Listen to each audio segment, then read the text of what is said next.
So I was actually going to do a video of what I did with the trailer since I got back with this trailer from Cali, and how I set up the winch, and I put a coat of Rust-Oleum paint over the whole thing. And I ended up picking up the F-150 last night, and the tires being so wide, I ended up crinkling up the fenders.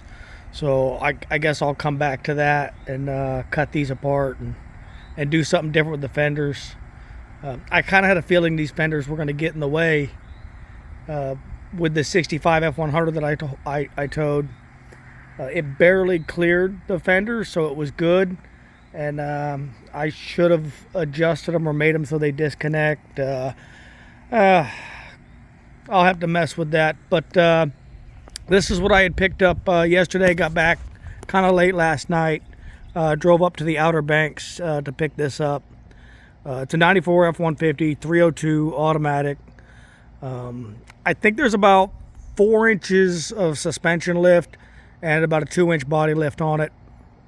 There is a little rust issues, but overall, I picked this up for a really good deal. That's the only reason I was willing to kind of ignore the rust.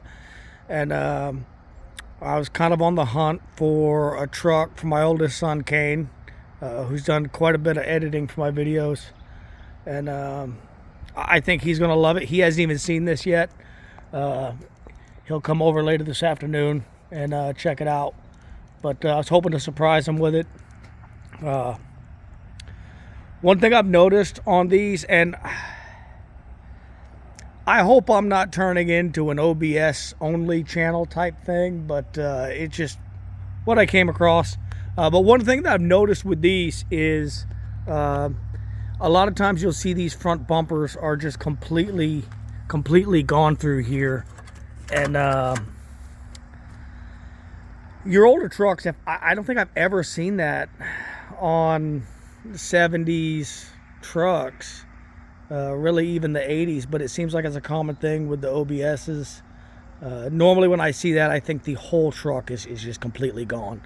But talking about my buddy John, he says no, that's common. Those bumpers were kind of thin, and that's just common. Doesn't necessarily mean the whole thing's rusted out. And I think he's onto something. I think he's right. This fender, I'll probably swap this fender. The bed common spot is right above these fender wells. Now I can either just cut out a section, weld in new sheet metal, or see what I can do with the bed. I know this rear section on the bed right here, it's got another little rust hole. The inside of the bed actually doesn't look bad. Still some snow in the back. We did get a little snow out here a couple days ago, and I drove up to the Outer Banks to go pick this up. Yeah, same thing with the rust above this fender well. I could cut this out, and this is still a good bed. The frame's pretty good. It's not flaked too bad. It's, you know, I'd say a coat of maybe some Osfo, some Rust-Oleum, and I think this thing would clean up really good. Interior's also kind of rough. Again, I got a really good deal. I don't even want to say what I paid for the truck, but it's runs and drives. It's a running, driving truck, and it needs a lot of cosmetic stuff. Needs a power steering box and a windshield, some interior stuff, headliner, just a lot of little things. But as far as rust-wise, cab corner's fairly solid. There's a little bubble spot here.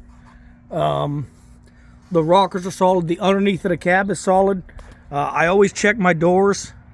I always check these door seams, and they look really good.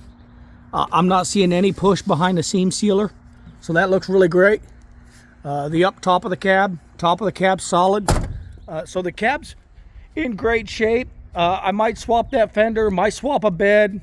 Just kind of see what Kane wants to do with it. I think he's gonna like it. It's a big lifted F-150, kind of old school. It's definitely a tall truck. I think it's taller than the 65 sitting over there. But yeah, just kind of a quick quick walk around, and we got another one. So yeah, we'll do something with it.